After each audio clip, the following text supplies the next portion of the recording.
हो रहा है.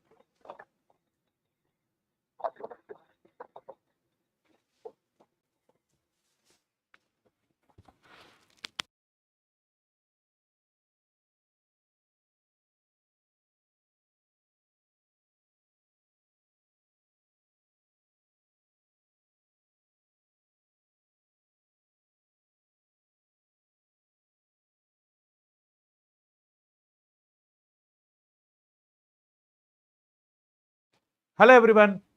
Hello everyone. Welcome to Super Coaching UPSC by Textbook.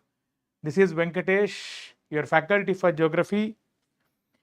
So students, right from our childhood, if you have observed, we have seen that there are around 7 continents, right, around the world. We have seen that India is regarded as neither as a continent, we call it as a subcontinent, Indian subcontinent. Then, should India be called as a new continent? Does India meets the criteria to be called as a continent? If Europe is regarded as a continent, how does India can also be not regarded as a continent? Is there any counter argument? Is there an argument to it? Let us try and understand about these things. So you can see India's topography here. Before we discuss that, you all know the 7 continents map of our country, of the world. North America, South America, right? Africa, Europe, Asia, Australia, or Oceania, you can call it as Australia or Oceania, Asia, Africa, South America, North America, Europe, Antarctica, right? 7 continents of the world. What do you mean by continent? Anyone? What can you call it as a continent? Can you tell me what you mean by continent? Yes. 𝗚𝗏cie Mishra, hello, good afternoon. How are you doing? Right? Can you tell me what do you mean by a continent? What do you mean by a continent? Can you mention?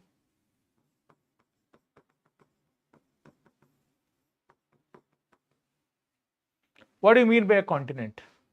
A continent is one, according to me, is one which has very, very unique, say, culture, say from geography, say from geological, a distinct geographical, geological, political, cultural identity. Geographers even try to observe the culture of a region. For example, Eurasia, separated from the Ural Mountains, the culture is different, right? Though it is Russia, now you see that the culture is broadly similar. So maybe there might be some variations. So what separates one from each other? It is, according to me, continent, anything which has a distinct geographical, political, cultural identity. Let me see, what is this? What is a continent for me? One which has distinct or unique with respect to what? With respect to geography, with respect to, say, geology, geological, cultural, political, distinct geographical, cultural, any kind of thing. Even you can talk about, geographical terms, I told you, geological terms, cultural terms, political terms, whatever the things, anything which has uniqueness, we can call it as a continent. For example, yes, usually this is what we can call it as. There are some other meanings as well. Say one which is a bigger size. Yes, 𝗚𝗏cie, a continent is one of the largest geographical regions on the Earth's surface. These landmasses are generally identified by convention rather than strict criteria. Yes, you don't have a strict criteria, but usually what they see is the bigger size. So you see it here. Look at the world map. Australia is regarded as a continent. And look at Greenland. Greenland is not regarded as it is regarded as an island. But the size, structures, there are so many variations. What we are trying to tell you is everything has one kind of a distinct thing. If you apply this logic, The question for us is, should India be a new continent? India be a new continent, right? India be a new continent. Now, presently, India is regarded as part of Asia continent. You can see here Asia, a wider body of land. Now, you tell me, is it not the culture of this region very, very distinct and very, very unique and very, very diverse? Japanese culture different from Chinese, Chinese culture different from India.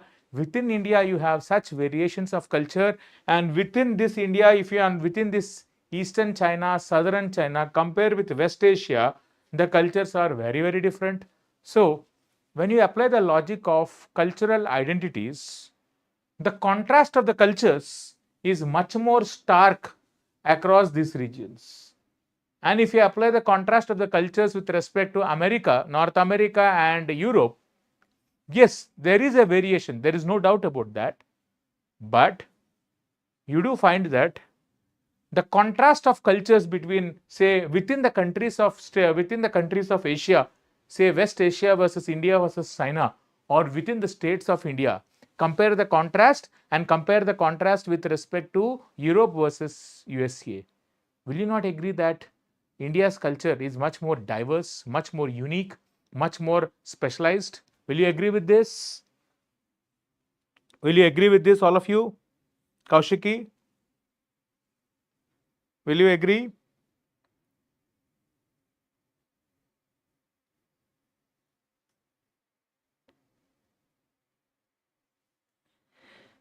Yes, 𝗏𝗏𝘁cie. 𝗏𝗏𝘁, yes. So 𝗏𝗏𝘁 says yes. So that indicates that yes, there might be a distinct cultural identity. So let us apply the same logic from the geographical identity. Let us see from the geography perspective. We call this as Indian subcontinent, this region, the one which is under control. You will see this is as a subcontinent, Indian subcontinent. Why do you call it as a subcontinent? In fact, naturally we call it as a subcontinent, this region, because it has all the distinct uniqueness of what? Of geographical, cultural, geological, maybe political identity. Maybe politically you might say India is a democratic country and other countries are not so. You might agree with that. You might give a contradictory with respect to the politics here. But in general, geographically, culturally, climatologically, climate, yes, you can add the climate as well. Broadly one and the same. In fact, we don't call India as a tropical country. We call India as a subtropical to subtropical country. We never call India as a temperate country, despite Tropic of Cancer divides India into two halves. Why? Simple reason. India's climate is largely, if you go to Delhi, you see the temperatures now. You look at the temperatures of India in summer. Go to Delhi, go to Rajasthan, go to Gujarat, go to Tamil Nadu, go to Andhra Pradesh, Odisha, everywhere temperatures are very, very high. Summer, almost similar. Yes, the only exception you have is because with respect to the altitude, the mighty Himalayas. Maybe in the Himalayan states you might find variation, but climatologically India is largely a tropical one. Even in winters, we do find the winters are much more cold in North India when compared with South India, but they are not that harsh, say when you compare with the regions of the other parts of that same latitudes. So that means our summers are harsh, winters are harsh within the domain of India, but compare that in other countries in the same latitudes, you don't find so. So you find a climatological variation. You find, you see here, geological identity. India has geological identity. For example, when India got divided from when you know the continental drift theory, there are two lands, right? There is a big land called Pangaea surrounded by ocean called Panthalassa. The Pangaea got divided into two lands. What are the two lands? Angara land or Laurasia and Gondwana land. Gondwana land is part of what? South America. We can talk about Australia. You can talk about Africa and Indian Peninsula. So, Indian Peninsula has a distinct geological identity. We call this as a distinct geological identity. We are having this so many days, so many millions of years, almost before our culture has developed, right? Yes, right.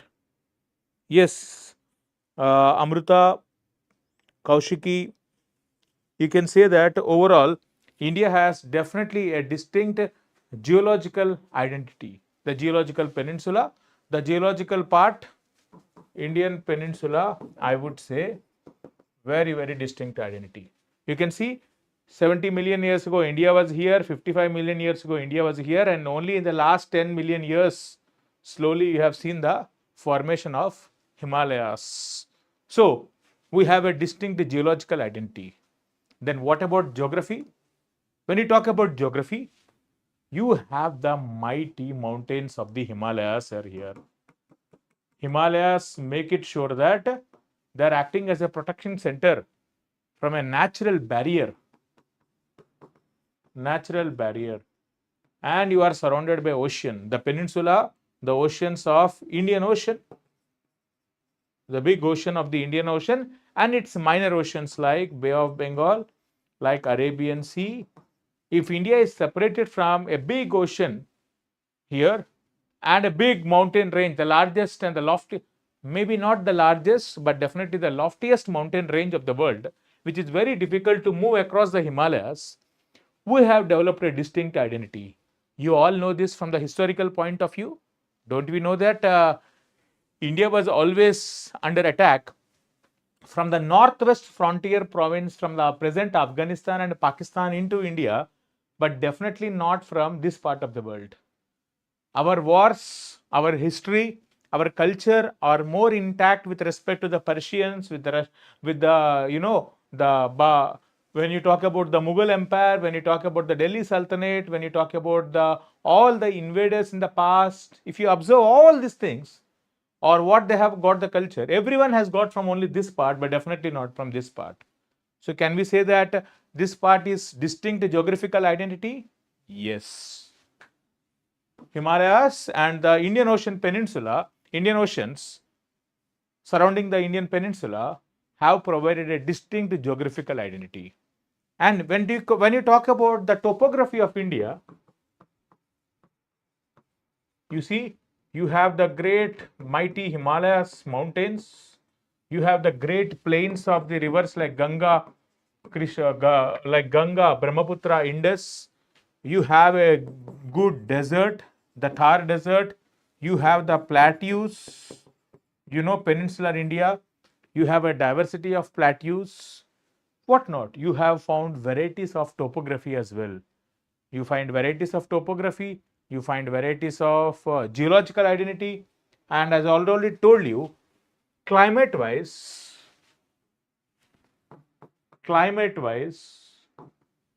India is largely regarded as a tropical to subtropical country. We don't call it as a temperate. We don't call it as a temperate, though 23.5 degrees divides India into two halves. Why don't we call it temperate?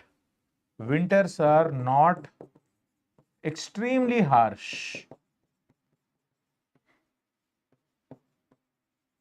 Summers are harsh. So broadly, the climate is resembling the tropical nature rather than the temperate. So that's why we call it as a subtropical. So when India is called it as climatologically similar climate,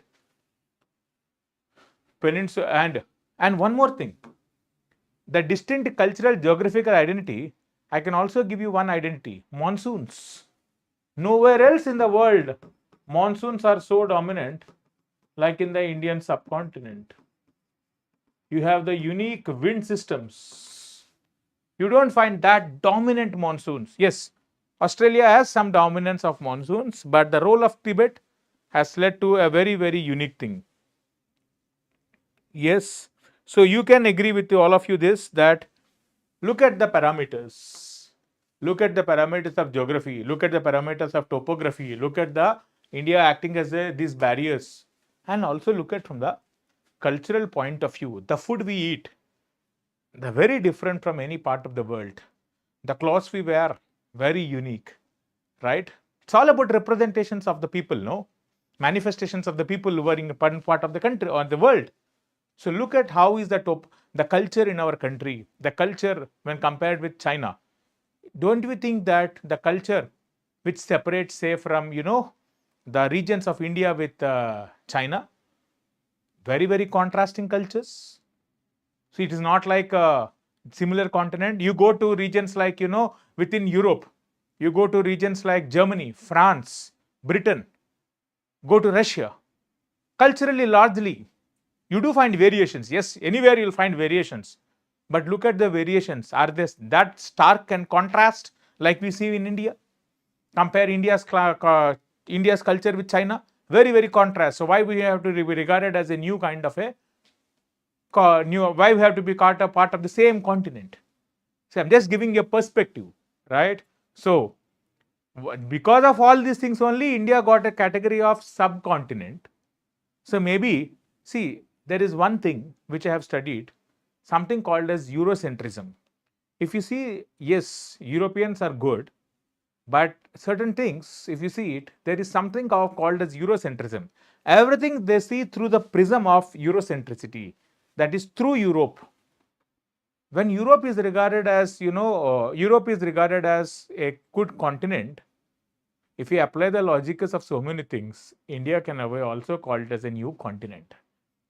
Yes, we already had the tag of subcontinent, but the diversity, and if you talk about the present era, population, look at by diversity, population, out of the more than 8 billion population of the world, 1.4, almost 18 to 20% of the population are located, 1.8% of the world's population is located in our part, not 1.8, 18%, right? 18% of the world's population is located here. Yes, from the land area, it is only 2.4%. From the population, it is 18%. So definitely India should be regarded as a new continent. Then, if you agree with all these things, what is the advantage we'll have? So tomorrow, United Nations Security Councils, if you have a distinct geographical, geological, cultural, political, population, all these kind of things, United Nations Security Council reforms, India has to represent it very, very uniquely. So all these tags are very, very important. This will give you a new perspective of learning the things.